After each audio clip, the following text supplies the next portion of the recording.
you're capable of. It's about what you're willing to do. Young Aaron Nagler wanted a Raven to ride. 100%, absolutely. But I will say, iHeart, and he is like his feelings for why he doesn't want a Raven touching his bike. Now, please welcome from Cheesehead TV, Aaron Nagler and Bill Schmid. Carry the G Radio coming at you live, not from New York City this week, across the street from Lambeau Field. Aaron Nagler bringing it to you along with Bill Schmid there in the iHeart Metroplex in the greater Milwaukee area. And, ladies and gentlemen, boys and girls, breaking news right across the street. Mr. AJ Dillon joins us. AJ Dillon! Wow! Oh, what's up, AJ? How you doing? Doing well, man. How are you? I was trying to wave. I don't know if you can see through the window. Right through it. Yours are a little dirty. Yeah, a little bit. Well, you know, we got gardening going on over here. You know, there's been some rain, some wind. You know, we're in the elements. Tailgate parties. Well, parties are nonstop at Shea Banky, Cheesehead TV, Green Bay. So it's good to see you, AJ. What about that game, man? Come on now. I know. Look, everybody's going to talk about what San Francisco, who they were missing, and all that. That had to feel cathartic. I mean, it had to feel a little cathartic watching your boys put the beat down, but good, on those nasty 49ers. Man, it did feel good. It did feel good, and hey, that's football. I think I forget exactly, so I don't want to misquote what LaFleur said, but it doesn't matter who they got or they don't got. You got to go out there and get that win, and so to do that in that fashion is exactly what great teams do. They don't keep the team around and make it close. Doesn't matter who's out there. Let's go full pedal to the metal, get them out of here on to next week. And that's the thing, right? You do have that kind of damned if you do, damned if you don't, because the expectation is, okay, take care of business. Yeah. And if you don't, then it's, even if you win, it's picking it apart and what went wrong. But, I mean, the Packers showed, I believe, on Sunday, they're a team to be reckoned with because that's a beat-up football team that was coming in, not playing very well down the stretch of games. The Packers just put their foot on their throat from the opening drive and didn't let up. I love it. Man, I love us getting that run game going early. Josh had a great day. Emmanuel was playing well. Chris Brooks had a couple carries. That I feel like, and maybe I'm a little biased as always. I always come on here and say we got to get the run game going. But dude, when we get that run, the offensive line has been blocking so well. Probably probably up there for the best they have since I've been a part of the Packers. Yes, sir. It's awesome to see it. And so opening up holes, and then even when there's not holes, Josh is making guys miss. Emmanuel is doing his thing. So it's great to see. And then everything, like I said last week, everything stems from that. So I was happy we got that going early, and then we put the pressure on them to, oh, man, we got to match this. I want the whole battery to be just called the Jays because I'm including Josh Myers in there with Josh Jacobs and Jordan Love. Because if he's coordinating everything going on up front, AJ, listen, I love the offensive line. That's my favorite position in sports. I think it's the most beautiful in sync nature that you have to have of a team sport in the midst of it with one unit. Watching Josh Myers take straight arrows online last year and say, I'm not seeing everything everybody else is seeing. He has continued to get better and better and better. It feels like week in and week out. That offensive line is totally different when he's on the field. You saw it when he missed one game against Detroit, but it just feels like that group, their continuity, they're really feeling and feeding off of each other, that five up front. Yeah, I mean, also don't forget, you got to add to the Jays, you got to add Jaden Reed. So, come on now. Okay, we'll add that in there. Yes, I like that. That one. I didn't want to cut you off, though. But to what you're saying is, no, definitely. I think, if you really are looking at it and you take Elton out of the equation, that was a young nucleus of, especially once Bakhtiari got hurt and he wasn't here, that was a very young offensive line. And like you said, offensive line, you're five people on the same mission to get an assignment done. There's a lot that goes into it. It's a lot like synchronized swimming. Not not actually what you're doing, but there's a lot that goes into it that people don't really see. And the run game stems from that. The pass game, the protection. There's a lot of things that have to be hitting and firing on all cylinders. So Josh at the center of that, it's awesome that he's doing well. kudos to him. I hated seeing people, talk people, whatever. But doing what they needless do to say- online. needless to Yeah, say, we know AJ. Needless to say, he's doing his thing and doing it the right way, and everybody in here respects him and respects the way he plays out there. And he really is somebody who pours it in for his teammates, and you can feel that love amongst that room. And as a running back, as anybody on the offense, you want to be behind that. Well, talking about the offensive line, there's something that we talked about leading up to the game that I want to get your take on because you actually play NFL football. And we hear this a lot about the offensive line. Like, guys would much rather run block than pass block. And you look at this line coming into the season, I think most people peg them as, oh, they're a really good pass protecting line. Like, there was no question there. Have you been a bit surprised at how good they've been up front in the run game? Because I think they're doing some different things. Like they've kind of shied away from some of the zone stuff. Yeah. They've really gotten into a lot more, I'm not going to say straight up power, but some of the stuff that LaFleur's cooked up out of the gun, but it hasn't been zone. Has that kind of surprised you a little bit? I would say not surprised because I knew what the group was capable of, but I'm definitely very pleased and elated, for lack of other words. It's awesome to see that coming together. Honestly, it's like a little bittersweet because that's my style of ball. I don't want to say it. I'm like, finally we're running some power, no more zone.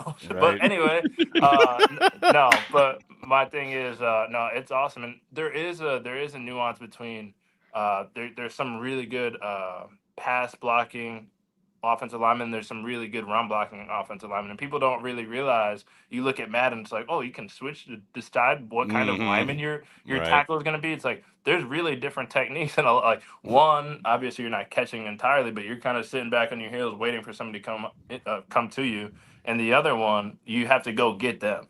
And I personally, obviously, love when my offensive linemen are just like, hey, I got that guy right there. I'm gonna go chase him down and put him in the ground, and that's the way we're playing right now, and they're doing great pass protecting. So it's awesome to see that balanced attack up front. That's one of my favorite parts of when we coach the high school kids. I'm like, guys, don't be afraid to just let somebody know you're blocking them, because as long as you do it, that's the most demoralizing thing ever. Hey, by the way, I got you. And that's exactly how it's going to roll. And to be able to run power like that, it does feel like it just continues to open up so many things. And AJ, you've seen it, man. When the play action game rolls, Jordan is a special dude being able to rip the ball, but you got to be able to run it to be able to really respect how much that play action can open up, right? Exactly. Because I think, one of the things with Jordan is I think he's a great quarterback, and he'll just continue to get better as years go, like great quarterbacks do. But I think obviously he has a super strong arm, and he's very capable within the pocket. I'm not saying he's Lamar Jackson running around by any means, but I will say the element that I think people sleep on or are now seeing is that he can run and extend plays with his feet and also make accurate throws on the run.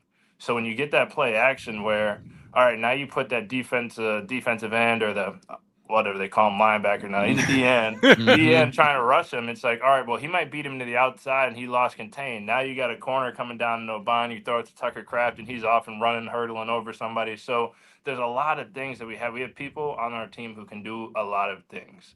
And it's really cool to see it all coming together. Romeo Dobbs, people always think of him as just a possession receiver, and but he was able to make that catch in space, juke a couple people, and keep running down the field. Was so baller as far as like getting underneath that block and getting the first down. Yeah. That is such a sweet play, and it's one of those probably, like you're pointing out, pretty underappreciated, but it's pretty key to that drive and making sure it continues and getting in the end zone. It's funny you mentioned Jordan and his mobility, because I do think it's pretty obvious now that his legs are back. Right. Yeah. Earlier in the year, certainly was maybe not struggling, but wasn't nearly as explosive out of the pocket as we saw down in Chicago.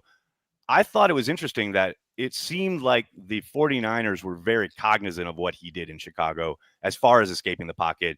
Felt like they had their plan of attack, so to speak, was to make sure, look, we're not going to rush upfield. We want to rush to contain, because over the sacks that they did have, he was trying to step up because he didn't have escape lanes outside, if that makes sense.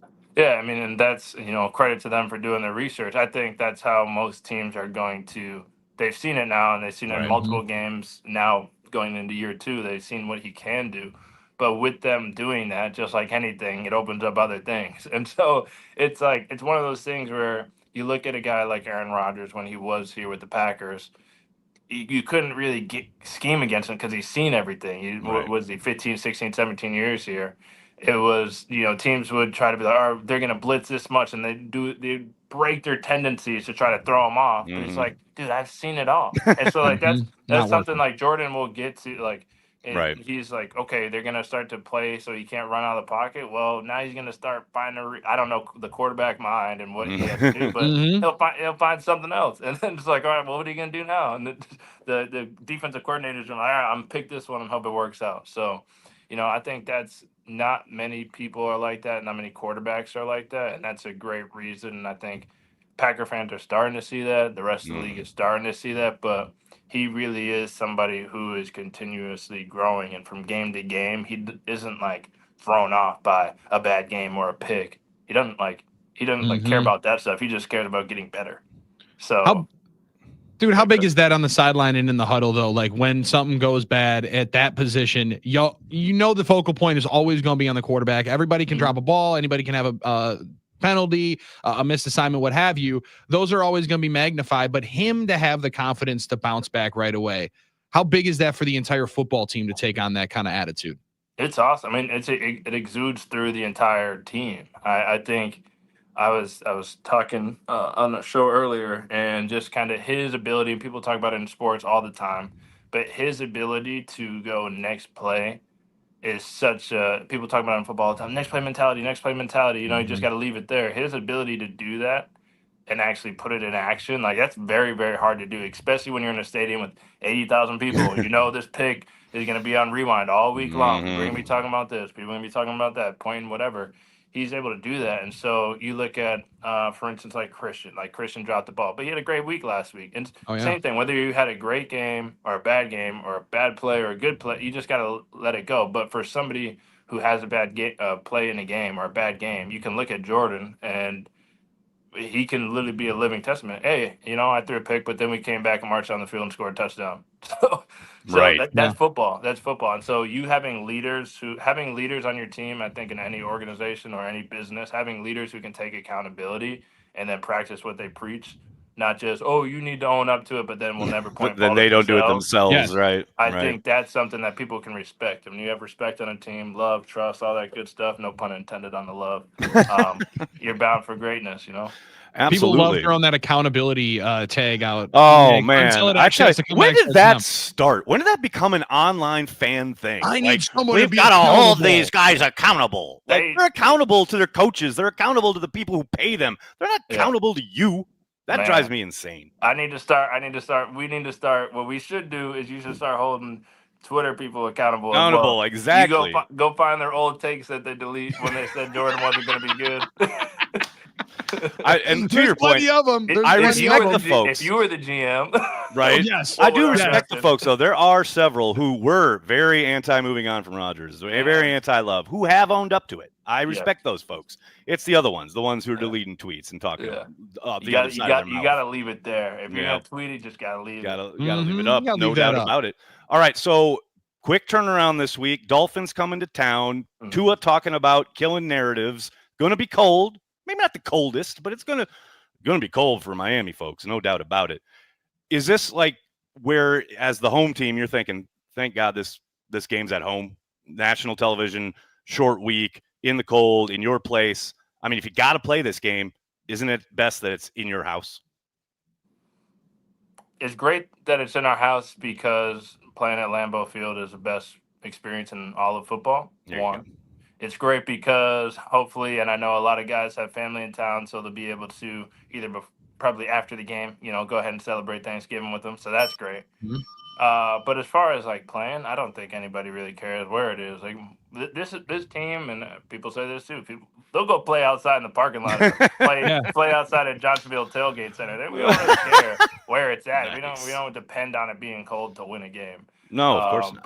But I think the guys are fired up, man. I was just working out, and they're doing their walkthroughs, and everybody's locked in. I can tell. And short weeks are tough, but I feel like for the most part, obviously it's still football. I feel like for the most part we made it out of that game pretty healthy. Yeah. And the good thing is with this Thursday we have another another Thursday. Yeah. So kind of after this, we're on a normal week schedule, Yep. and then we get that little mini bye after that. So Pretty sweet. I think it is what it is. It's football. You got to play Thursday games. So happy that it's here so everybody can be with their families and stuff.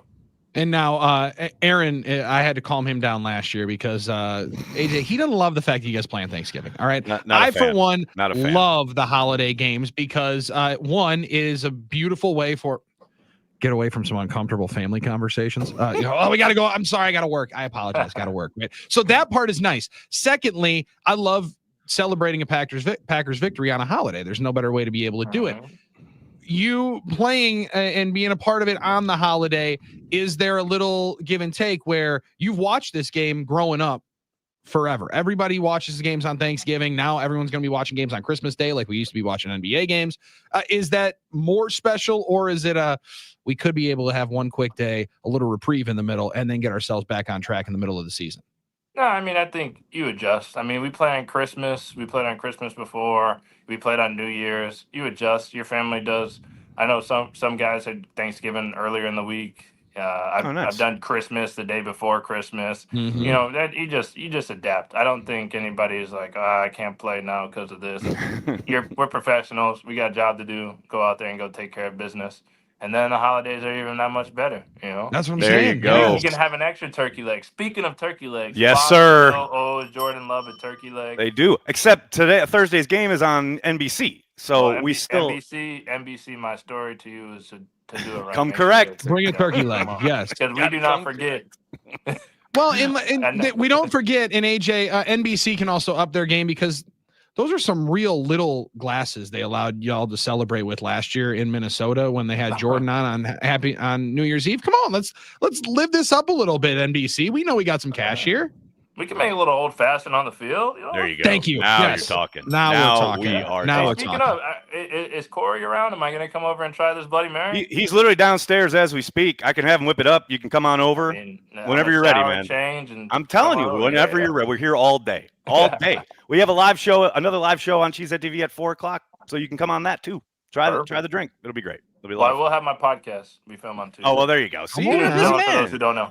Your burgeoning media empire. Like that's what we love to see. We have a comment here, a super chat, if you will, on the Cheesehead Now we're TV talking. watch party. John Faust asking, AJ and Josh Jacobs would be a dream combo in December. Maybe next year? Hey.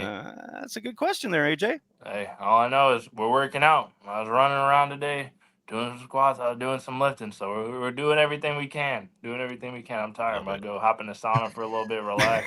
But yeah, hey, John, appreciate the super chat to Cheesehead TV and Carrie. That's what we're talking about. Yeah, look at it. Cheesehead TV, right? Yes, Yes, right, sir. baby. Yes, sir. Oh, Yes, sir. okay. Now, the other one, AJ, I had to bring up to you, and I appreciated putting this out because we're all going through it. Nothing but this is at AJ Dillon 7, where you can follow him on X.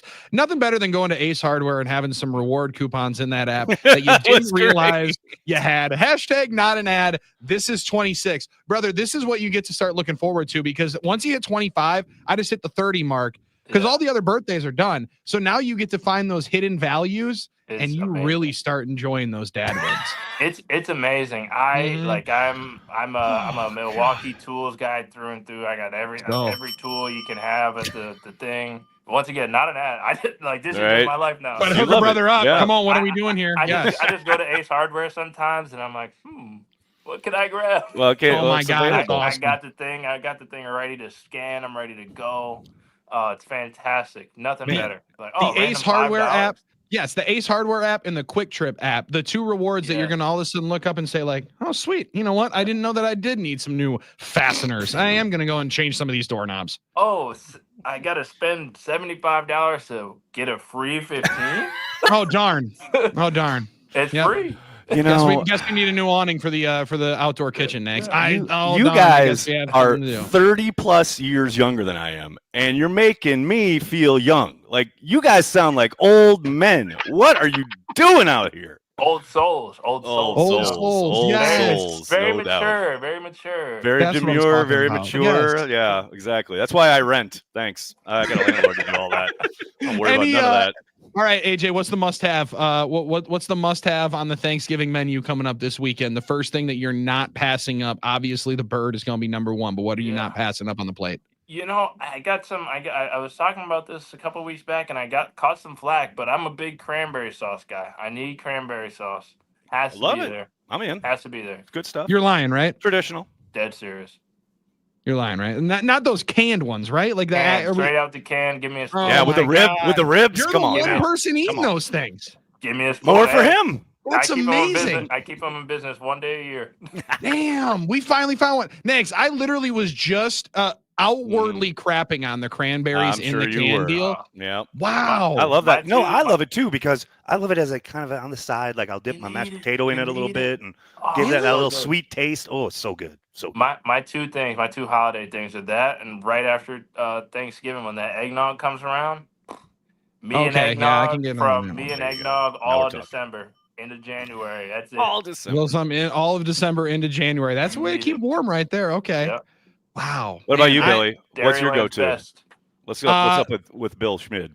What's on the plate? Everything. Now I'm out on the draft because AJ, this is also the issue. I got into it a couple of years ago where I accidentally disrespected my mother's mashed potatoes by trying to put over my future mother-in-law's cheesy potatoes. So I'm just grabbing any potatoes that are there, and I'm just making sure that I save a little bit of room for some pumpkin pie. No wonder this guy's excited that the Packers are playing on Thanksgiving.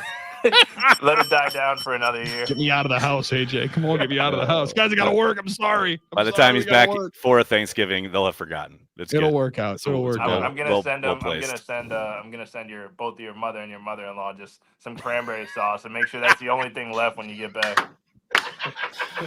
Perfect. That'll be the post-game treat. That's outstanding, man. Thank AJ you. Dillon joining us here on Carry the G Radio. AJ, you, sir, are an absolute legend. Cannot thank you enough for hopping on each and every week. Have a great Thanksgiving. Have a great time. I saw you on the sideline during the broadcast, and I always love it, dude. I love that you're in it. You know what I mean? You never know when guys get hurt. I get it. It's a very different thing for every guy. But I love that you're still completely in with the team. I love it, man. Got to. You know, I've invested a lot of time and effort, blood, sweat, tears, literally, into this place, into this team. And, being out for a little bit, it's not going to change that. Still love all those guys and this organization. So happy to be around, happy to provide whatever I can out there, whether it's making sure somebody gets their coat a little quicker. Josh Jacobs, I don't know if you know this, but he has very large hands.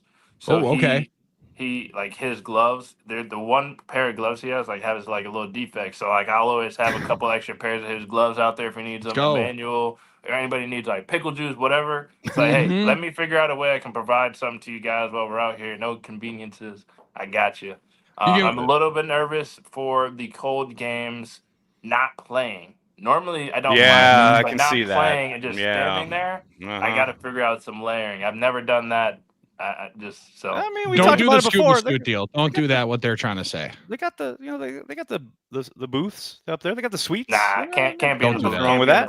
But I also can't put on the big jacket because I'm not playing. So exactly, I can't be the big jacket guy not playing. But so maybe the Packer Pro Shop has some stuff that they would be like, you know what, we'd really what would appreciate be an easy way, to help is AJ Dillon's rocking this sweet new coat. Or I go to once again not an It's not an ad. I'm not affiliated with Ace Hardware by any means. I love it. But I was there today in the Milwaukee tool section. They do have those heated coats. There you go. Them things work too. Them things really put work. One of those underneath. That's perfect. That's the actual move because there's a lot of individuals that are sitting in the stands. Now they're also lubricated walking in there. That also helps the warmth.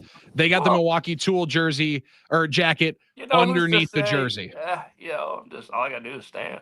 There you guys. Stand there. Come on now. Come on. Not by any means necessary. Bloody Bar's open on game day. Hey man, that was going on in the '60s, so why not? But we want to call back to some tradition. Guys on the sideline having a little nip.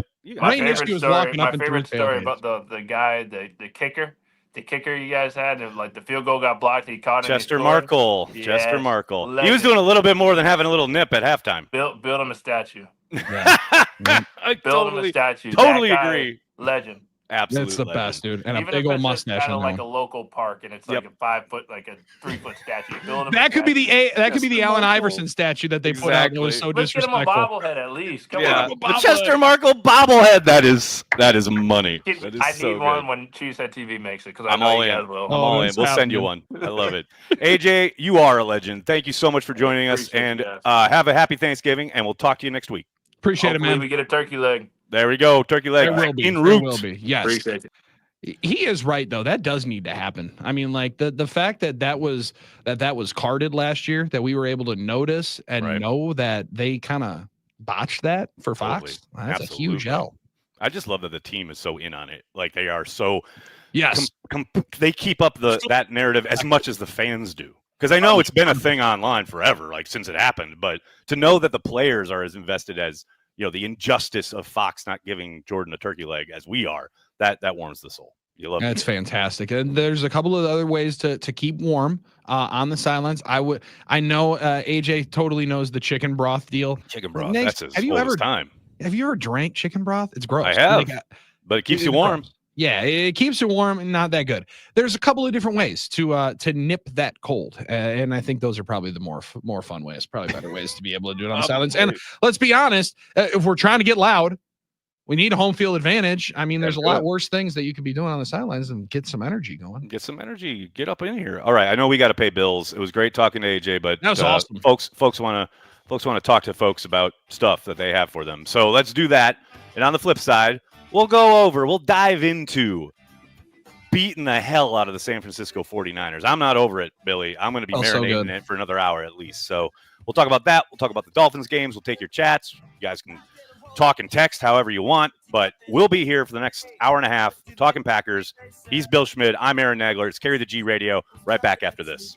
And I'll make you smile like a drug for you. Do ever what you want to do. Coming over you.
Carry the G Radio rolls on this Tuesday afternoon. Bill Schmid holding it down there in the greater Milwaukee area at the iHeart Metroplex. Aaron Nagler coming to you live across the street from Lambeau Field. Billy, we just talked a bunch of offense with AJ for obvious reasons. So I think it's time we highlight the defense and the effort they put forth against the San Francisco 49ers, especially what I call the We Read the Tweets Brigade. Oh, here we go. Your boy Quay Walker having easily his best game of the year, maybe the best game of his career against the San Francisco 49ers. Lucas Van Ness having one of the pivotal plays of the game. Keyshawn Nixon coming from all the way across the field to punch out the ball after Christian McCaffrey had the biggest gain of the day for the 49ers. That's a group that has been much maligned by Packers fans online, especially. Man, they all came to play on Sunday. I brought it up yesterday to start out the show. I thought it was the most impactful part of the defensive performance, were those guys being able, because Nags, I don't think any of the criticism for some of it gets a little bit, now the dudes that get personal. All right, we get it. You know, those people have agenda. There's always going to be the bad eggs for it. I think the majority of it was, man, you see the talent, and I talk about this with Drew Olson all the time on Packers OT. Just want more consistency. Yep. Just want to be able to see that high-end ability more times than not, and you saw what you've been waiting for, especially with Quay Walker, a number of different times, just trusting your speed, trusting your instincts. Now, I don't know how much of it, Nags, had to do with the personnel packages that they were in and what they were facing. Like, they were in base a bunch, a whole bunch throughout the game. So, like, maybe there's some comfort that he had with McDuffie on one side and Eric Wilson on the other, a couple of vets that he knows are just going to do their assignment, and he can take a couple of more risks and feel like he can go and chase and just not worry about anything else. But you saw a real carefree Quay, it felt like, throughout the game. And it feels like that's a response as a defensive coordinator and your game plan to what you expect from the 49ers, right? They like to button it up. They like to utilize some bigger personnel, right? So, of course, you would think the majority of the day you're going to be in your base. So I think there's something to that. Now, of course, you got Miami coming to town, very different animal, very different type of offense. We'll see if he's able to, like you say, keep it up, show some consistency in that regard, because I got to think McDaniel and company are going to be drawing up some stuff to try and take advantage of. He was going sideline to sideline. There is no doubt, but maybe try and take advantage of some of that aggressiveness with some eye candy, try and get him with some false steps. You know, they've got speed for days. I don't doubt it's going to be a bit of a different approach on defense from the Packers in this one. Very different. And for the folks that I know that there's a subsection of the fan base that just goes, why are they letting them throw it right across the middle? Well, that's what Miami does. All right. They're going to throw it in the middle of the field. It's just the fact. They got a lot of speed. They're going to try to, and they have a guy who has excellent ball placement ability, right? To his accuracy. It's why he's getting paid as handsomely as he is, and why that offense is so different when he is on the field, when he can put the ball in the perfect spot for those guys to not break stride. Waddle and Tyreek Hill can really do some damage. However, it hasn't been them the last 3 weeks. It's Devon Achane, who has a lot of good speed out of the backfield. Oh yeah, this Jonnu Smith cat. Like, what on earth is this deal? Who coming out, man, has a nice few years in Tennessee, and then has a nice year last year when people thought Kyle Pitts was the number one tight end in Atlanta. He has a good year. Every last 4 weeks, he's the best tight end in football. So like, they're being able to, it appears, counterpunch to where people are overprotecting and overcompensating to try to help the guys on the outside, understandably so, over the top with Hill and Waddle. You just said it. I think that's going to be the approach from Hafley, because look, we saw it against the 49ers as well. They don't, especially without Jair Alexander, you got to protect those guys as much as you can. And that doesn't mean you just run, say, too high the entire game, because you don't want to man up underneath against these guys. But I do think you're going to see a lot of cover 2, cover 3, cover 4, cover 6. You're going to dial a coverage almost, try and keep them off balance as much as possible. But I'll be very surprised if we see much, if any, simple, like straight up man coverage in this game, because they can't hang. There's no way. No. Who are you tasking with who? Like, absolutely not. It's unfair. It's unfair to Eric Stokes to go and put him man on man against Jalen Waddle. Like, you got to put your players in the best positions to be successful. So that's one thing that we'll be combating, and I know that you will as well during the watch party and post game. Why didn't they blitz more? Why did they where was the heat? You do want to, and if Lucas Van Ness can bring some of it, you got to be able to protect those guys. Those guys got to be able to win up front. We've talked about that, and we beat that horse down plenty. You got to be able to win your one-on-one matchups, but you want to also limit, I think, the one-on-one matchups that you're seeing on the outside. 100%. And look, we started this by talking about what a nice kind of development it was to see some of these much maligned players really have a moment and come into it and really have good games. Man, you talk about Lucas Van Ness, that is an outstanding play, right? But it's kind of funny to remember that preceding it was the lining up offsides by almost a full yard. Yep. I mean, it's not often in the NFL. It does happen, but it's not a regular occurrence where guy commits a penalty, gets pulled off the field, and you, in full view, get absolutely chewed out by your position coach, by one of the defensive staff. That certainly occurred when you saw Van Ness coming off the field. They didn't hold back. They were pretty upset, as they should be. Yeah, that's a bad moment, right? But it was great to see him respond and actually make a play.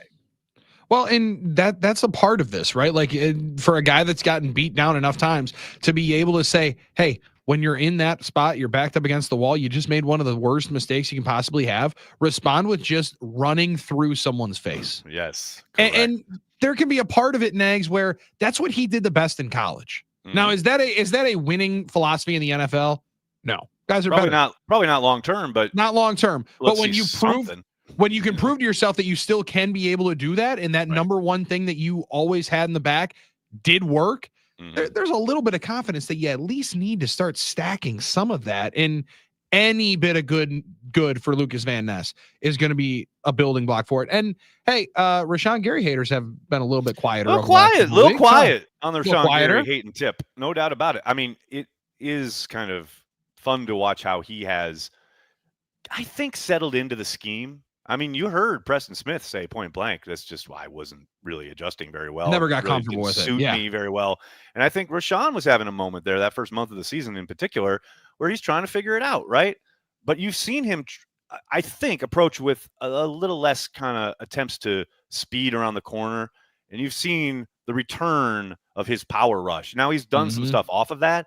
But, man, it is fun to watch him once again be running through people because that's what he does best. That's what he does best. And for a unit where I don't know Armstead's total availability for the week. I know that he was would have been a DNP, I believe is what they listed him as yesterday. They've got some injuries absolutely on that side. Their pass rushers are dinged up for Miami, but their tackles are also gettable on that side, right? Like, so no doubt. It is a position where, if you're going to be able to make this Thursday night what you wanted the Thursday night 2 years ago to be, where you build off your biggest win of the year, and even though that was a 49ers outfit that you should have beaten on Sunday, to be able to do it as resoundingly as you did, I'll put that as the best win of the year, Nags, and double it up with a impressive performance on Thursday night in your own house, win 2 home games in 4 days. That's something that good teams and borderline great teams, ones that are going to compete down at the end, you got to rip both of these things off. And it's making Thursday night feel more impactful for me. Also, because you know what's coming down the tracks a week from that. No, you got that trip to Detroit, no doubt. But also, look, this Miami team is playing really well. Yeah, the really last good football. month, they have played great football. I mean, they went toe-to-toe with the Bills, and everyone thought, okay, Tua's back, whatever. But since that game, which they did lose, but they played well in that game, they have been pretty outstanding. I'm not saying they're ready to make a Super Bowl run or anything, but they have played really good football, and they have controlled the running game. And the Packers, we know, want to run the football. So that's where that's the A card, the top of the bill for me, as far as are the Packers going to be able to continue to, utilize Josh Jacobs and allow him to be the identity of this team, which I think the last couple of weeks certainly has been the case. It's also been the best thing for him is to have him be the identity of the team. And we were talking about it today on No BS with me and Armin, and Armin is not a big running back guy, right? Doesn't like to pay the running back guy, and understandably so. It hasn't worked very well for a lot of teams this year, all 3 of which these guys made their team needed to get paid. Yes, they needed to get paid, and their organizations are making them the focal point of their offenses. And you could throw Aaron Jones into there as well. Obviously, Justin Jefferson is the best player on that offense, But when that team is playing well, Aaron Jones is seeing the ball Big part of it. ton. Yes, no doubt. It's the zig in the zigzag world that the NFL is going to have. Right now, you're seeing the power back in the NFL, and you have one of the best power backs to be able to do it, especially on this side of the league. I mean, just being able to hand it off 20 plus times to a guy who absolutely relishes it and wants it and seemingly gets stronger as the game goes on. I will admit, like we were talking to AJ, he kind of brought it up unprompted, but I got to think, he's got to be sitting there going, now we run power. Right. Now we lean on the running game. Like, I say now what you we're want. Pulling People two guys talk in about front of AJ. me. Oh. Exactly. Like, he would have ate in this offense. He knows it.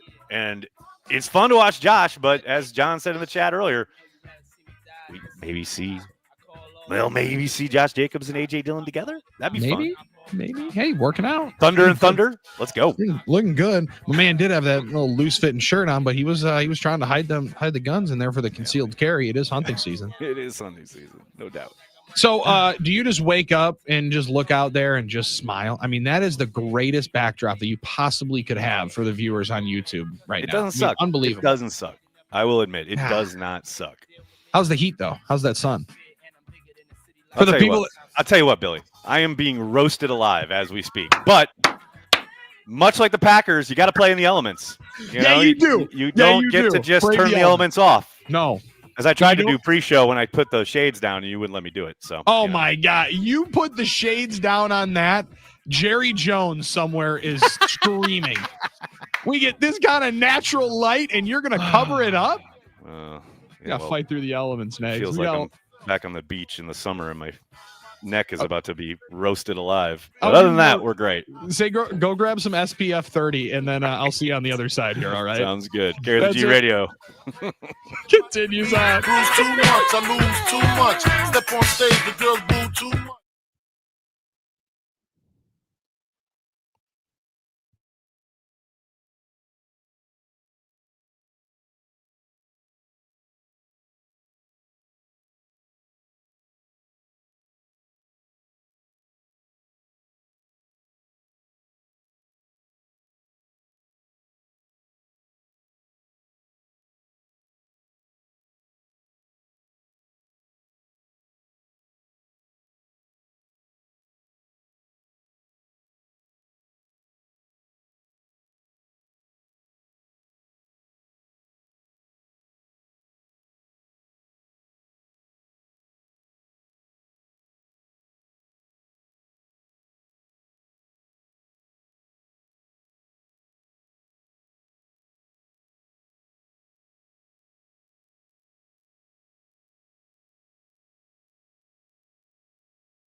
What I want, you've got, and it might be hard to handle. Carry the G Radio, pulling into the final part of the first hour, final First part. hour. Come on, Bill Aaron. Schmid, locking in. Got to lock in. Lock it Just in. Let's listening to Jordan Love at his locker talking about having to lock in on the playbook. Love to hear it. You love to hear it. These guys. Well, I also loved TikTok immediately jumping on last night. Did you see the apparently Miss Stone had posted a TikTok of her and Jordan holding hands, and my man's on the iPad. He's on the iPad. My God, he's studying. He's so locked in. He's amazing. He's locked in. I love him. It's just awesome. I just love it. I did appreciate the Keira Knightley audio. It was good. It was a nice touch there from Monica. See, I need to. You're better than I am. Watching all this stuff on no volume because I'm just trying to make sure that. Well, you're trying to not wake up the kid. I understand. It's a big part of it. You got a light sleeper in the house, so you got to make sure that nothing's too loud. It's difficult. It's also difficult when, luckily for Packers games, I'm obviously out of the house working, because otherwise, if that was a night game, the don't wake the baby moments are so tough. Baseball season was. Wake the baby! Don't wake the baby! Yeah, you just get real good at the silent fist pumps and reactions. Oh, I doesn't work very well. I went through it 3 times, man. I totally remember that. Absolutely big moments that you have to completely shut down the vocal cords, but still be exuberant because you can't contain it because it's the Packers or the Brewers or whatever. Yeah. Oh, I remember that. And it's even worse for you in a condensed area, confined area. I've got me in a more apartment. Yeah. It's like there's other people all around us, and that reminds me when the U.S. was playing the World Cup years and years and years ago. I think it was in Japan, and I would go over to my buddy's house in the Bronx. His wife had to get up at like 5:30 a.m. or something. She was a teacher, and the U.S. was playing at like 3:30 a.m. or some nonsense, and the U.S. would score, but we couldn't cheer, so we did exactly that, like running around the living room completely silent, like yeah. And then she would wake up and how are the US doing? Like we won. We won. It was even better now that poetry slams are a deal. You can just get the finger snaps, but even that's tough. Even that, I mean, you get some finger snaps. No way. My kids full Angie. That's a dangerous deal. Although right there. I'll say the oldest wouldn't have. The oldest we called her bait baby because she slept through everything. She made it feel like this was simple. This was real easy. I mean, she was sleeping like through the night, like 2 or 3 weeks after arriving. Like she was just out, like no problem. 7 p.m. 7 a.m. Bait baby, because then the other two, not so much. That's bad news, Nags, because that's the exact same. That's the exact situation that I'm in. That's the little guy. Got a bait baby, sir. That means that we're screwed, huh? I'm just telling you. You'll be fine. You're fine if you have one more because you're still playing man to man. That's what we're talking about. Yep. One man to man. It's all over, man. Man to man zone is when everything falls apart. That's what I'm saying. Hey, and this is unlike this. We're not bringing any pressure. So the man-to-man coverage, at least we got a little bit of help over the top, right? With the grandparents on here. Put your players in a position to succeed, Billy. You got to know your limitations. You got to know your limitations these days. Absolutely. Limitations like having to hit right back into a commercial break before we reset. Top of the second hour. See, I'm locked in now. Now we're in. See, this is what happens when you start out with almost a half hour of fun with AJ Dillon from inside Lambeau Field. Did you ever think we were going to be doing that? Right across the street. Right across the street. He could have hopped over, though, for that Bloody Mary an hour, too. He still could. I'm going to text him. Say, hey, buddy, come on over. It's ready. It's ready for you. Let us know. Hour 2 of Carry the G Radio continues. He's Aaron Nagler across the street from Lambeau Field. I'm Billy Schmid in our iHeartMedia headquarters. And we got hour 2 right after this. Statewide on the game.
This is Carry the G, Everything Packers. Although I will say, shout out to Brett Favre for retweeting Cheesehead TV the other day. The audience has grown from 3 to about 6 or 7. It's not about what you're capable of.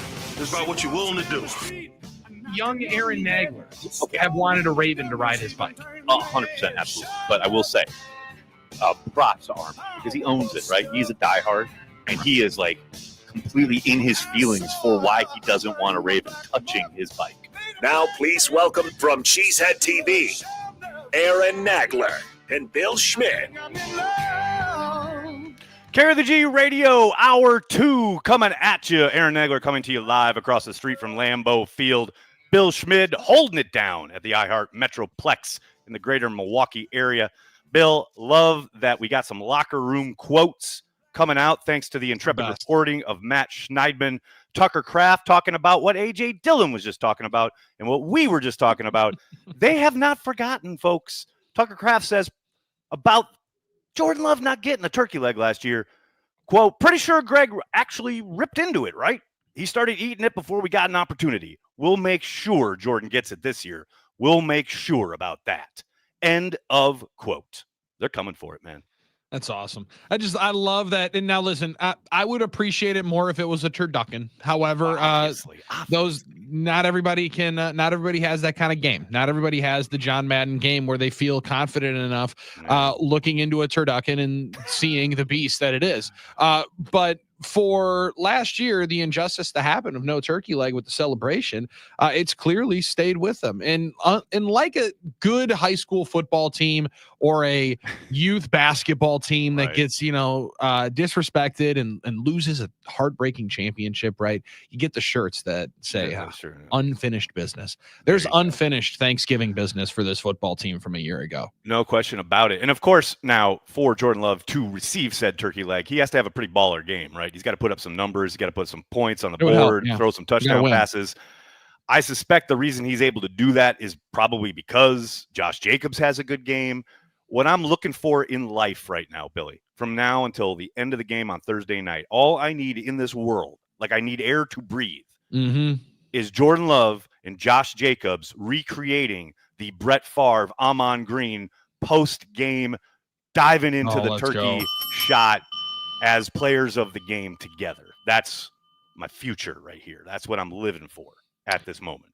Feels like it very much should be and could be happening. Because last year, I think it was Jordan Love and correct me if I'm wrong, it was Bo Melton that was out there hanging out in the celebration after the 100-yarder in Minnesota, where NBC at least had a little table again because we gotta go NBC style. Oh no, on New Year's Eve it was Aaron Jones, who is now in Minnesota.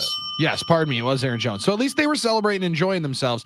Right. They brought some stuff to the party. Fox, I don't know if they're even going to have the opportunity to make good on the situation coming up this week because, listen, Detroit wins. Who knows? I mean, Jared Goff, he might just run off and go and hang out with his supermodel wife and not even want to celebrate with Aaron Andrews and those guys in the middle. See, this is good, hearty, wholesome fun that we have in Green Bay, Wisconsin. And also, gonna have to keep that bad boy warm because it seems like it's gonna be a little bit chilly. So Josh Jacobs said this wasn't all that cold this past weekend. It wasn't. It's gonna get cold coming up this weekend, and I for one believe Miami Dolphins defenders are gonna have even less fun trying to tackle number 8. Well, and that's what he was alluding to, right? Like that idea of give me 20 plus carries by the third, fourth quarter, you're gonna be making a whole bunch of business decisions. Now, for that to occur, you got to be able to stick with the run, and you got to stick with the run because either you're winning or you're in the game. Like it's a one-score affair because we know if they fall behind, get 2 or more scores behind, Matt LaFleur, they tend to get a little trigger happy and they start to throw it around the yard. So got to come out running the ball, got to maintain possession and keep that Miami offense on the sideline.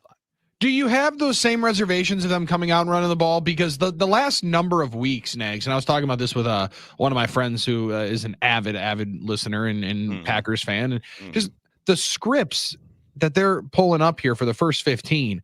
I mean, it's got to be so satisfying for Matt LaFleur to actually get through the majority of it, right? Because, I mean, after These long, methodical opening drives, and where after you're the actually first getting to that possession, sheet. Yeah. sure, you have the first 15. Rarely, if your first drive doesn't go through most of it, you don't usually get back to it. You start picking up plays and picking up where you want to roll and start making some adjustments to it. To be able to go through 12 play, 10 play, 13 play drives to start these games, they're right into it where the establishing the run, almost I'm not concerned with. It is the second half getting back to it and continuing the power. That's the part where I think you're really starting to see they design it early. Now you have to be able to know, hey, we continue to set this thing up. Keep rolling with it. Keep rolling with it. And that, like we talked about earlier, it is who they are. It's their identity. And that's no knock on Jordan Love. That's no knock on the passing game, the wide receivers, what have you.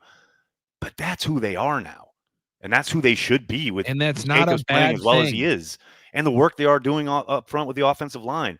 And it's funny because the Cheesehead TV happy hour was last night, a little earlier than usual because of the short week. And someone asked, do you think they need to get under center more? Because that's something I've really banged the drum on, right? Like, I really want them to get under center more. I know Jordan's been hurt, so they haven't been able to. Really got to do it. And it kind of just hit me. I don't think they care. I think they are so successful at this point. They have done so much good stuff out of the gun. Some of the spinner stuff that they've included is just blowing people's minds along the defensive front. Like, you never know where the ball is. I mean, they have made that the identity rather than, okay, we've got to get under center. I mean, forget Kyle Shanahan. That's old school Mike Shanahan, right? But they haven't. We talked about this with AJ. It hasn't been, okay, we're going to run zone and we're going to boot off of it. I mean, that's feels like a relic at this point when you watch the Packers. Totally different deal. They are a run out of the gun team. And in years past, and even first part of this year, it was kind of bugging me. But I tell you what, watching how successful they've been and the stuff that they've incorporated off of it and the way they've only kind of scratched the surface. That's the other part. I think we're going to continue to see it evolve. I think we're going to see more play action off of it going forward. I mean, the sky is the limit, and it all starts with this kind of, this ability to utilize Josh Jacobs or any of the other guys that are kind of running. You saw Watson get involved. They've handed it up to Reed before. That Melton got a carry this past game. You just never know as a defender, where is the ball? Where is it ending up? Who's got it? And then by the time the split second hesitation has caused, here comes the guard pulling and he's sealed the block and you've got a huge alleyway for Josh Jacobs to thunder through. And now you start hitting on those. Now suddenly you run play action off of that. Oh, baby, it's going to be fun. Listen, not a lot of people outside of triple option teams are running gap schemes with multiple opportunities and multiple people that could be the ball carrier on any given play. And I wonder, Nags, and just kind of going back in hindsight of the last couple of months, you mentioned the first third of the season. Crazy to think that we're already in the final third of the NFL season. But there was the frustration, and we heard it on Packers OT, and absolutely we were talking about it during the week of this offense doesn't look the same when Malik Willis is under center or behind center and when Jordan Love is. And now you're seeing some of that more into the offense. And I wonder if some of it was the inability to rep it during the early portion of the season with Jordan because of him being out, right? Because of him being in and out of practice, not practicing confident enough. Remember, he was not practicing for a couple of weeks. And not feeling confident enough in the timing because so much of this has to be timing based with those ball fakes and the snap counts and being able to still know where you're handing the ball. And he has picked up a real great sleight of hand over his years working with Aaron. It's so impressive to be able to put this into practice now and actually have the timing with it. I wonder if that was a part of why the delay to get this part of the offense with Jordan behind center was really because of just the inability to have him on the practice field. Yeah. I mean, because it is so predicated on the timing of each moving part, of which the quarterback's the trigger man, right? The one who has the football in his hand and is showing it to the backer and then handing it off, but still having the fake afterwards. Wait, who's got it? 100%. You've got to rep that. You can't just show up at the game and do that stuff. So, yeah, I think you're spot on there. And I do think you'd go back and watch that first drive. Some of the stuff they did, when I talk about spinner, for those of you who aren't aware, where you literally see Jordan Love spinning around after the orbit motion. And you legit, as a defender, you got to be sitting there thinking, who the has the ball? Yeah. How do you not? At least for a split second, right? Fred Warner is one of the best players in football, and there's multiple times when you watch the end zone view where my man is just like, "What are we doing?" And by the time he finally identifies where the football is, either Elton or Josh Myers is in his grill, right on him. So like the timing of it up front is really, really strong. Like it's been that's a part of it, and just to be able to. There's so little that you can actually get onto the practice field, but that kind of timing stuff, that's exactly what it is. And I just wonder if you want to build off of your offense. You want to have layers that you can still get to later into the season. Yep. If, maybe this was all delayed just a tick, and they still have more wrinkles to be able to throw in. Dan Orlovsky is just, 6 to midnight every week, it feels like, in his film breakdowns of the Packers' creativity on the run game. Yep. He's going to have a tough time handling it later into the season if they continue to find new ways. Well, and like I said, I think the next step is running play action off of it, like serious, legit down the seam with Tucker Kraft or like deep post to Watson. They're going to run some legit shots off of play action, off of this look. These kind of run from the gun looks that have been incredibly successful, and Josh Jacobs' success is going to make that possible. And I don't see that stopping anytime soon. So I apologize for not having it queued up at the moment, but how was the reaction to the miss right before halftime? Woo, baby. Yeah, it's a frustrating moment, right? Like, look, Watson dropping a pass. Everyone instantly is on the kid. Oh my God. Last week was an aberration. This is the real him. You can tell how people fan. Oh, the overreaction already. Yep. Right. And, someone came up because I was online last night, as I tend to be, and someone was saying, well, Aaron, I saw you get upset. I was like, well, yeah, in the moment, that's a dagger shot, right? That just got dropped. Yes, I'm frustrated as a fan. But then the game ends. You've won the game handily. And I'm here to tell Packers fans, Christian Watson isn't doing anything else, anything differently than we saw from Jordy Nelson, Devontae Adams, James Jones, all of them dealt with drops, dealt with bad drops, dealt with perfect moment. Here it is. Oh, no, I dropped it. Aaron Rodgers would have had humongous record-setting performance in the Super Bowl if Jordy Nelson hangs on to 3 of the balls that he drops. You know what I mean? These guys, they all went on to become the dudes we know and remember. Watson's just a young, inconsistent player. I know it's frustrating, but that's all it is. The only way he gets more consistent is by playing, is by getting more opportunities. And crazy he will. idea. Yeah, he will. I get it's frustrating in the moment, but don't turn into, oh, we got to cut his ass or don't re-sign him. That's ridiculous. The kid is incredibly talented, unlimited upside. Yes, the drop sucks, but he will learn and grow from it. Yeah, and watch Monday Night Football and then tell me, hit a classic Mark Daniels. How do you live with Quentin Johnston then? Goodness gracious, like that's a brutal spot when he's dropping like 3 or 4 balls there. Seriously. And he's getting open. Like I know people hate hearing this, but when you're open, you're going to get the football. Correct. It's just like when Dontavian Wicks was dropping the football. Now he's gonna find his way probably back into some packages. Dobbs being out, no doubt about it. But you're going to find the way to get him the football. Like in the moment, I thought the frustration that I had, listen, ball bounces off your hands. Going to happen. Yep. The frustration in the moment for me was the next several plays, the next 2 in particular, chucking it where it felt like Nags, like now I have I've been known to do this where, I miss one of my numbers in roulette and I'm like, all right, well, sweet. Now my numbers are hot. All right.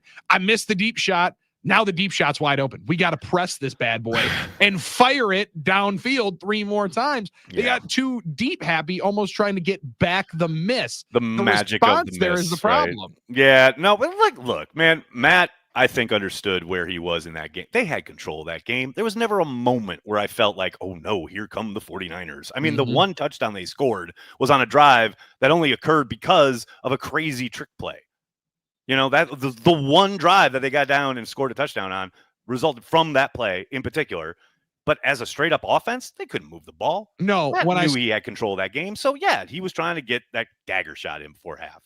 Oh, when I saw the flag on the kick return, I was like, okay, sweet. No, we can all calm ourselves down here. That there's not going to be any rumbling danger to that's life happening through. right Yeah. No, don't worry. That was not happening. I did see, you could see it though. It was just like, come on, we're right there. We had it. We got to try it again. We got to try it again. We got to try it again. You know, and like, you never want to equate a play calling NFL head coach, years of experience, life in the game, etc., to a Madden player. But it felt a lot like a Madden player that I've played online before. Who, okay, I just missed that one, but he was open, and now I'm just going to keep spamming. I'm sending it again. Oh yeah, I got some can't miss plays that I'm gonna run them all. I've been there, I'm gonna man. spam this bad boy and see if it fires again. I've played those dudes. I've certainly.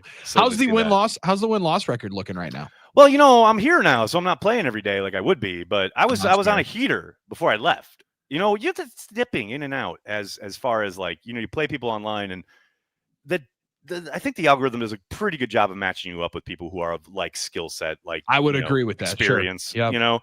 But I did go, like, I think about 2 weeks ago. I had a rough road, man. I lost 3 in a row, and that never happens. And I was doubting life, man. I was like, what is going on? I got to change my playbook, got to change my approach. But then I guess I locked in, Billy. I got back to the basics, ran the ball, and now, you know, I left New York on a, I believe, 4-game winning streak. So I'm okay. There we go. Back, you know, I like that deal. I'm not loving this breakaway, but you know, it's but sometimes it works. Sometimes it's good just to get your mind away from it and come back with a renewed sense of purpose. Yeah, no doubt. And just to feel what that is.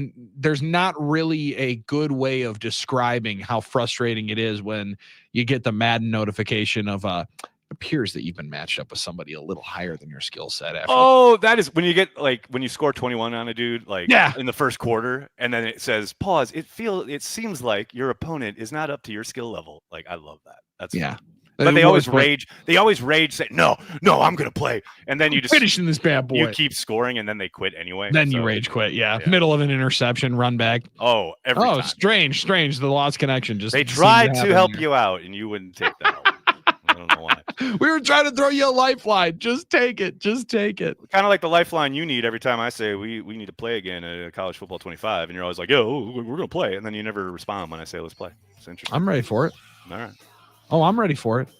I've still only played that game like twice, but I'm ready. I'm ready to take you down, sir.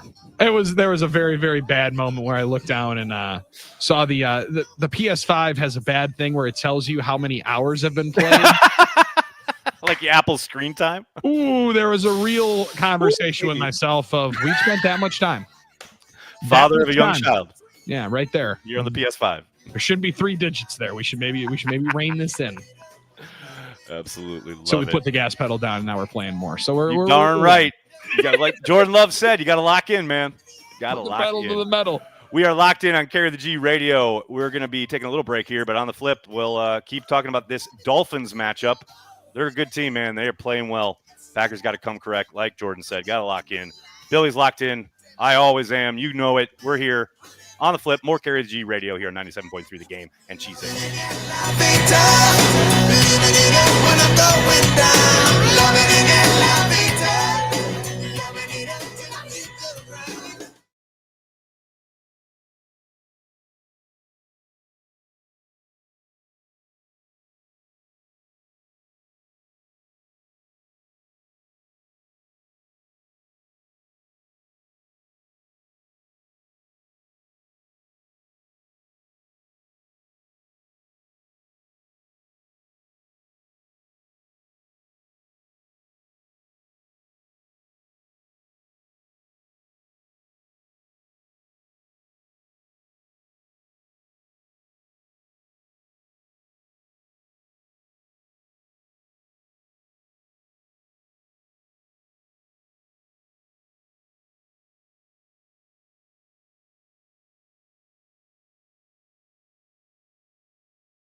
Yeah. This album is dedicated to all the teachers that told me I never amount to nothing. To all the people that lived above the buildings that I was hustling from that called the police on me when I was just trying to make some money to feed my daughter. Carry the G Radio rolls on with a Bill Schmid classic. Classic. Come on. Dream. I used to read Word Up magazine. Salt and Pepper and Heavy D up in the limousine. Doesn't get better than that. Doesn't. Love it. And I also love that the Packers traditionally, pretty much every home game, not every single one, but lots of times down the stretch here, they welcome back alumni into the fold, you know, say hello, sign some autographs. Well, they just announced alumni for this upcoming game on Thursday, welcoming back Cullen Jenkins and Aaron Campman. Ooh, let's go. I can bust out the 74 jersey. Can we get let's go. Reps? Can we get a few reps from these guys? Just a few. Little pass rush, obvious passing downs, maybe? Maybe. I did see Aaron Campman at that Packers Hall when he was delivering the speech. Yeah. Still looking decently yoked. He maybe had 1 or 2 rushes in you. I was just gonna say, just a handful. Just a handful.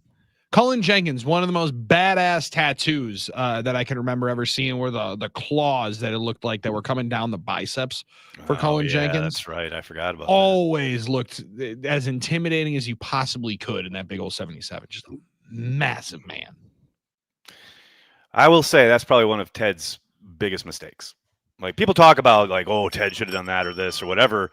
Man, letting Cullen Jenkins get out of the building. That was pay tough. the man Tough his moment. money when Pay that that comes man. when that one came up. That was that's a tough one to be able to remember. Yeah, no, that's in the conversation with Micah Hyde walking out the door for me anyway. I mean, those two are tough. Those two are real tough. Especially when you just those were guys that made you realize the unsung hero parts of football, where you're like, okay, Seriously. yeah, you can always find different guys like that. Those kind of players don't just grow entries. No, it doesn't really work. That's how that works. Well, what was so frustrating about the Micah Hyde thing? Because let's rejudicate like ancient history, shall we? Yeah, let's do it. You talk about, like, okay, the way you're supposed to do it in that building, right? To become a pro, to become part of the Green Bay Packers, you are drafted and you have to sit for a bit and then you get to play. And everyone remembers probably the dropped interception against Colin Kaepernick in the playoffs. And it's like, that's his rookie year. So you're like, but he's in the right position. He's got to close on that play. Fast forward to his final year in Green Bay when he makes that insane interception down in Dallas in the slot. You're thinking, okay, he's coming into his own. Like, this is a playmaking safety / defensive back that we could utilize going forward. Big part of the program, and they don't even call him, and they just let him walk out the door. That one goes on to have a phenomenal career in Buffalo. The fact that you don't get a call after those kind of plays in key moments, there's that's tough. That's tough. And there's something to what I know a lot of people don't. If you really want to adjudicate ancient history, there was some things that 12 had mentioned that were not completely off base. Now, some of those, a lot of them end up getting missed, but you wonder on some of those guys where maybe a little ear could have been, hey, 33 is pretty damn good. Get out. Probably can't miss that one. Probably can't miss that one. However, 85 we probably could do without. And maybe that one did get told, and people ended up hearing that after that frustrated year from one Packers wide receiver. I like this one here, Nags, that I got on the X machine from Ben Raven, who covers the Detroit Lions. Yes. Now, I don't know how people, as we carry the G on a holiday, I don't know how we can feel about this. Right. I love you, Billy, but I got to close this. Sorry. But Dan can't listen. I feel bad for you. You're getting absolutely cooked over there. Dan Campbell said, right, his wife is praying for their first Thanksgiving win because he is a bear for the holidays when they don't. Now, I don't know if he was thinking about the word choice there, that he becomes a bear if they lose. Absolutely. Very interesting there. Can you possibly root for the Chicago Bears this week against the Detroit Lions? Of course I can. I got no issues. Okay, good. I was rooting for the Bears against the Vikings, and they almost did it until they went full Bears. They were so close. They were so close. So close. Man, I got no issues. We beat them already. I got no problem rooting for the best outcome for the Packers, which is 10 points feel like a lot? Doesn't 10 points feel like a lot in this kind of game, or is that not something you're interested in? Not in Detroit. No? Not in Detroit. No, it doesn't feel like a lot. That feels like easy money, actually. Ooh, okay, let's go. Aaron Nagler dipping his toes into the I don't know. investment I don't game. know, That's what I'm Billy. I talking know about. Okay. the house always wins, but that feels like easy money. I don't know. That's that. See, and it's a fascinating deal. They're putting up 50 on people, and I know the Bears are a really great defense and yada yada yada. But man, this particular Lions team on Thanksgiving, and I know we embarrassed them last year, so they're really kind of licking their wounds and saying we got to look a lot better this year on Thanksgiving, and we've been killing everybody. We've been putting up 50 on folks. Just feels like they're ready to make a statement. Could there be though the humbling moment? I mean, young quarterback. I'd love it. Starting to come into his own. Yep. Have himself a couple of really good games leading into a Thanksgiving game where the most people are going to be watching him that probably have in a number of weeks for Caleb Williams. Like it seems very, very reminiscent of a same spot that an 8.5-point dog was last year, coming in with a losing record to Detroit, Michigan for a Thanksgiving tilt. I'm just saying it's possible. I just don't expect it. You know? I'm fascinated. I'm happy to be pleasantly surprised. Let's say sure, absolutely so. And I'm in the same boat where like I don't see them winning the game. However, I see this game very much. It could be a lot closer than those experts think, to borrow my my boy Lee Corso's statement. But when you look at what the Lions have actually done on Thanksgiving, their all-time record is not fantastic. And I, for one, did not realize that Dan Campbell has not won a game on Thanksgiving. That's crazy, a beautiful thing to hold up over now their favorite coach that they maybe have ever had. I mean, now wait a second. Now you're not maybe old enough to remember, but the glory of Wayne Fonts. Like I understand Dan Campbell has come in and his program is excellent. They are absolutely the cream of the crop while he's been there. They've turned into it, right? But man, Wayne Fonts had some real good teams. And I think he gets kind of forgotten because they never really did much. But they were talented and they were good and they won a lot of games. Now, some of that was because they had Barry Sanders, which always helps. But, you know, it wasn't like Wayne Fonts was a terrible coach. I just think people forget because the Lions haven't won a championship. For sure. Yeah. Decades on, whatever. He kind of gets forgotten. But I remember Wayne as a pretty damn good coach. Well, a good coach. Maybe they liked him more, and maybe I'm not giving it enough credit because, like, I don't know. Maybe they did. Maybe they didn't find his home address and start sending bad stuff to him, like as Lions fans were apparently doing to Dan Campbell's youngsters after the NFC title game. So, hey, maybe they don't like Dan Campbell as much as I thought they did. So, listen, fans are already harassing him at home. Clearly not as big of fans. Can you believe that? I can. I mean, yeah, that's a fair point. Thanks. I absolutely can. It is 2024. The words came out of my mouth, and I was like, oh, of course. I mean, we're outside the homes of Supreme Court justices. Of course, we're outside Dan Campbell's home. I can fully believe it. Yes, absolutely. It is 2024. I just can't imagine Packers fans like congregating outside LaFleur's abode. You know, I just don't. I think we're just a little bit more respectful than that. Was there a certain time? I don't think so. Unless there's something I don't know about? No, not with this coach. I meant with years prior. Was there not the infamous rumor of a certain head coach where they're all of a sudden they're like, what on earth happened to this pet of the family? Like, I mean, I'm not saying. Wow, you're going some deep, dark urban myths right there. I don't know. Possible. It's possible.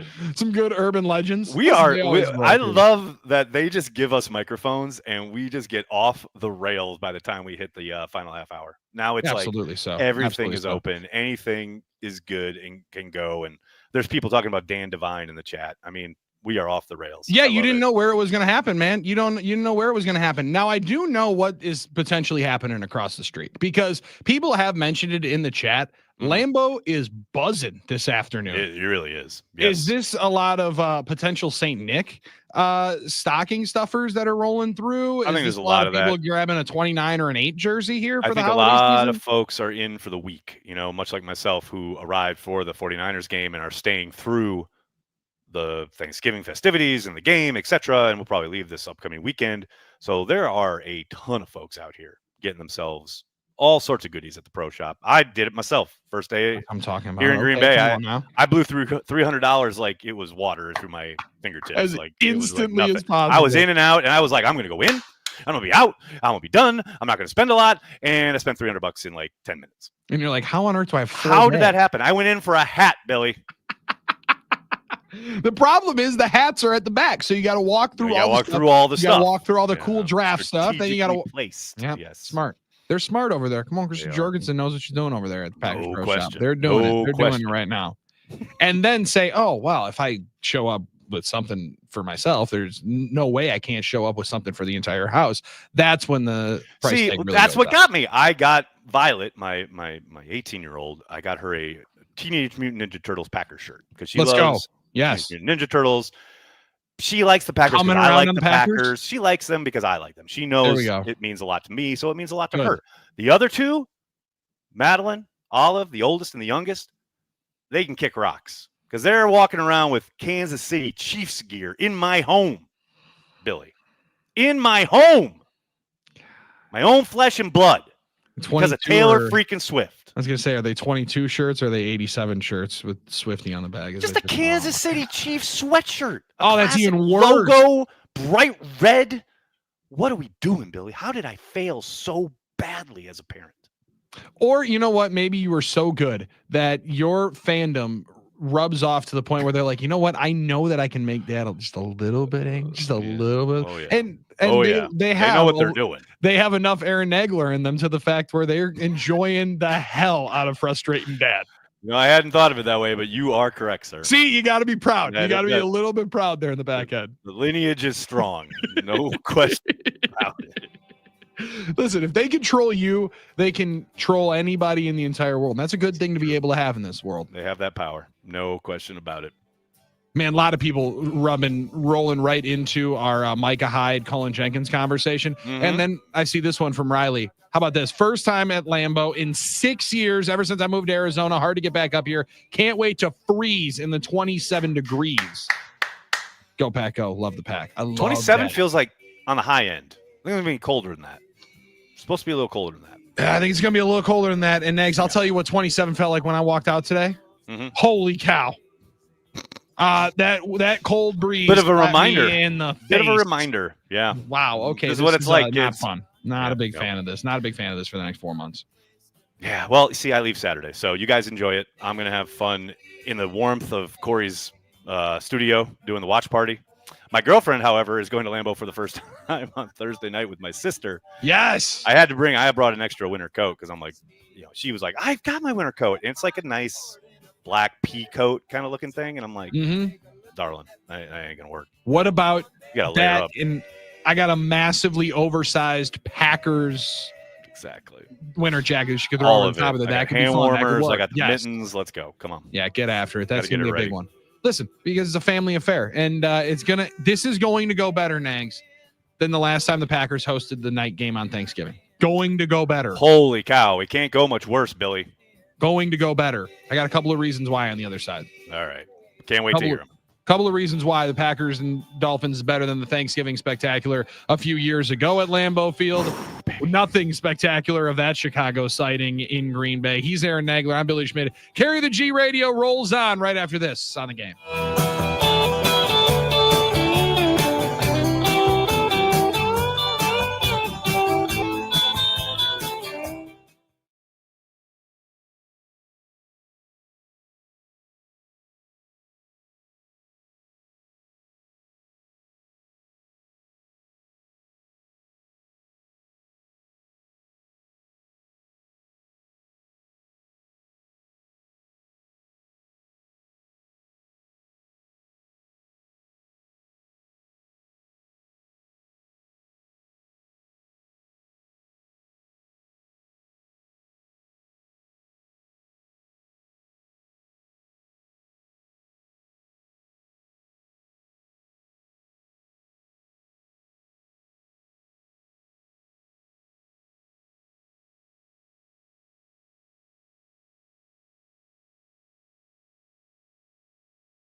Carry the G Radio. Heading into the home stretch here. Bill Schmid throwing it down with some Huey Lewis. That's some lovely stuff. Yeah, I like how, like, throughout the show, you kind of weave in some of my stuff, some of your stuff. But we always get back to the power of love because it is about Jordan Love throwing it around the yard on Thursday night. I love it. I'm down with it. Although I will say, someone in the chat was talking about how we hadn't discussed how well the run defense held up against the 49ers. That is fair. I have some thoughts on that, Billy. I don't know if you'd agree with this, but the 49ers were shockingly resistant to trying to run the football. And yes, the Packers did a somewhat decent job. Certainly kept McCaffrey from hurting them, a guy who absolutely torched them last year. But man, it really felt like Kyle Shanahan came into that game saying, I am going to throw with the run game as a kind of change of pace support option. And they at one point they lined up in an I formation and tossed left and got a big gain, very reminiscent of what the Bears did against the Packers several times 2 weeks ago. And I thought, okay, here we go. But they never really got back to it. They never really tried to establish it, try and help their backup quarterback out. I don't know. That was just a really weird kind of approach from the 49ers. And I think it also didn't help that the Packers, you just get you out to a 17-0 lead. It's hard to stick with the run at that point. So I don't know how you felt about it, Billy, but I'm like, I think they did a pretty good job, but it's not like they were asked to do a whole lot. Yeah, they weren't forced to do it down in and down out. They weren't forced to stop the run like the 49ers were forced to stop the run. Exactly. And a lot of that is because of the scoreboard, right? When you're outplayed, outsnapped, what have you, 34-6 in the first 5 total drives of the game, like whether or not you want it to happen or not, like you are going to change a little bit of how you play.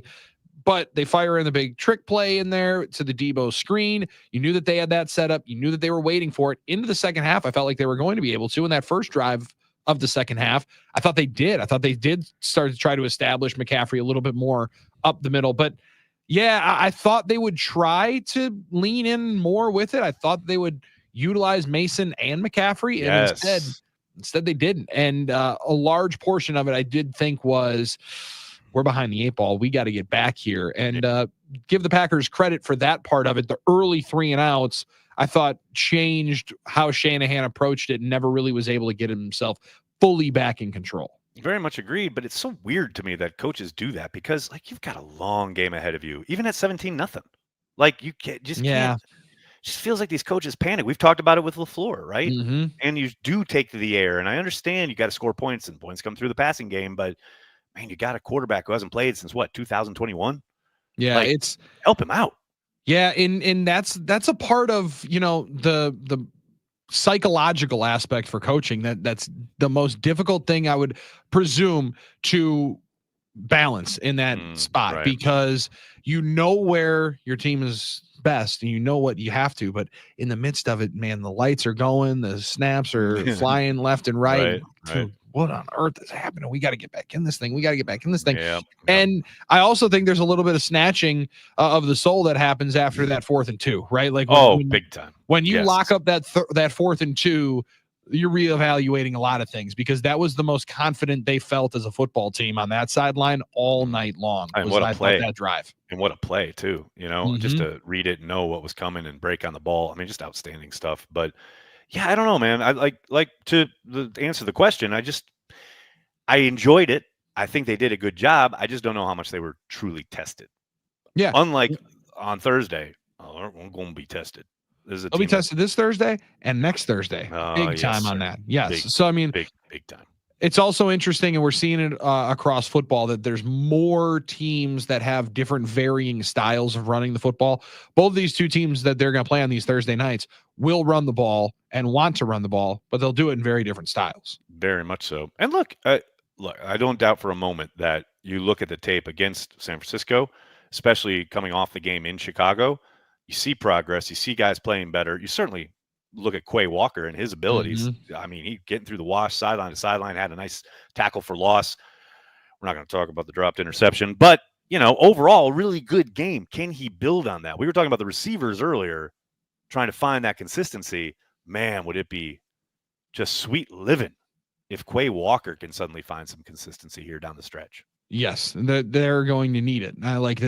There's no ifs, ands, or buts about it, especially with depending on how long Edgerrin Cooper potentially is out next to him, and don't know what that status will be most likely for next week. I mean, I can't imagine in 4 days. No way he goes. Drastically changes. No chance. So you're going to have to be playing a little bit shorthanded again, and you're going to have to make some tough decisions in that of how you're going to play it. I do think, Nags, you see a confident Quay Walker coming in on Thursday night. And Drew Olson had too good of a line. All right. The 6.5 with the dropped interceptions to sacks and interceptions combined. But if he was catching those, Nags, he'd be playing offense. We all know this. If you could catch the football, you'd be playing offense. Everyone wants to play offense. You just can't do it. Not everyone can. And the ball gets up on you quick. I get it. It's frustrating, though, because I remember seeing in training camp how they drilled this. They drilled Quay Walker with these intercepts, like had a towel in front of his face, and then they would fire the ball, and then they would take the towel out at the last second, and then he would catch it, right? So trying to work on those reflexes.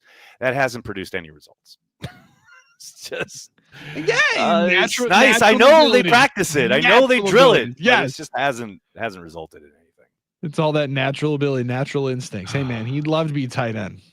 Yeah, it's just, everyone can. Why don't you go play defense, Quay? Now, why don't you go play defense? That speed, we're going to love that. We're going to love that deal on that side. Well, coach, but I can really run the football. Go and get it, and then you can run with it. Wait, you can go and get it, and then you can run with it and show us that you can. Force it out of a ball carrier's hands, catch it when the quarterback throws it. You have every opportunity, buddy. Like, how about President Nixon? I mean, I know that he's been itching for an opportunity to get some returns, but sprint across the field and get that bad boy out, earn yourself some more opportunities to go and touch that rock. Remember when last year Keyshawn Nixon getting offensive snaps was a thing, and they actually did utilize him one time on offense, and it was very productive? Whatever happened to that? I mean, I know they got a lot of mouths to feed, but maybe a little wrinkle. Well, so some throw them off a little bit. Like what? Is that Keyshawn Nixon out there? That's in the Malik Willis package. I think they're gonna put together a couple of packages. Fair point. That we'll never see, but they're there just in case. Are you getting the combatants as well as we were on Packers OT? Man, we gotta get Tucker Kraft more touches. We gotta get Jaden Reed more touches. We gotta get fellas. There's only 13 completed passes. We're gonna get everybody some touches. A lot of mouths to feed, though. That's the thing. And look, you're coming off a game where Tucker Kraft didn't have a single catch in Chicago. You get down. People on Packers OT, we're not happy about that. Red zone, and he's got a touchdown right out of the gate. But then he does kind of a little bit disappear, right? And look, I understand that people.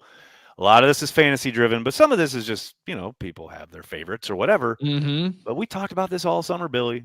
This is the way it's going to be week to week. You never know. And that's the way they like it. They want you guessing. They don't want defensive coordinators to be like, oh, we got to take this guy away. Who is this guy this week? We don't know. Rarely are you able to truly go matchup dependent on what guy is going to be the main focal point of the pass game. And the Packers can actually do that. Not going to be upset about it. I know that we maybe selected the 85 jersey instead of the 11, 9, or 8. Right. So we're a little bit frustrated when our guy ain't touching the football. But mostly blocking. Look at that guy block. Look at my guy block. Locking up Fred Warner. All right. Fred Warner doesn't want to see Tucker Kraft very often. He hates it when he sees him coming. That's for sure. That most humbling loss of their run in San Francisco. That is a sweet, sweet nectar to enjoy. It's so good. Yeah. I love it. Can I tell you Fred Warner in particular, he and George Kittle can both bite me. Kittle with his go pack go, the F home. Well, I hope he had a nice 4-hour hard ride on the plane. Hope every bump hurt along the way. You probably enjoyed that touchdown, but listen, there's you do that easy on there. I know. I also would like to hate him a lot more. I know. I would like to hate him a lot more. Classic. If he was on my team, I'd absolutely love him. Oh, yeah, especially Wisconsin guy. Come on, what are we talking about? But then he goes to Iowa. Who on earth wants to live in Iowa? Next, I got a good reason why this Thanksgiving is going to be a better one than the last time they play on Thanksgiving. Lay it on me. I'm not going to bring an opponent's fan to the game. Oh, well, hello. Yeah, duh. I was there with someone in a Brian Urlacher jersey for the last time. So that's why this one's going to go a lot better than that Thanksgiving night. You attended Brett Favre's retirement ceremony with someone wearing a Brian Urlacher jersey. Yeah, is that what you're telling me? That's the case. Oh, yeah, that's the case. Billy, you know how they talk about judgment. You got to work on your judgment. That is. Oh, I did. I Poor did. judgment. Yes, and this ring on the finger is exactly why that won't be happening ever again. So very, very happy with that judgment. It's turned around. We got better, but Good. we got to Good to know hear. our flaws. So that's why this Good. one's going to go a lot better. All right. 34-31. Packers. Brandon McManus walks it off. Oh man, in the 30s, in this cold. Both teams dead nut overs. Yeah, you're probably not wrong about that. Give me 31-28 Packers. Let's go. All right. And And uncomfortably close at the end, but the Packers get it. but you would have it no other way than listening to the Go Pack Go chants across the street there at Casa Yes, Banky, sir. which is a beautiful environment to take this Thanksgiving in. It doesn't suck. It does not suck, Billy. Appreciate it, my brother. We'll be talking next week again. Not a short week, but a condensed one for us. So I'm excited for next week going into a Thursday with a massive one, potentially Huge a 9-3 football team. Monster one. Can't wait. Billy, appreciate it as always. I'll talk to you next week here on Carry the G Radio, Cheesehead TV, 97.3 The Game. Thanks so much, Billy. Talk to you next week. See ya.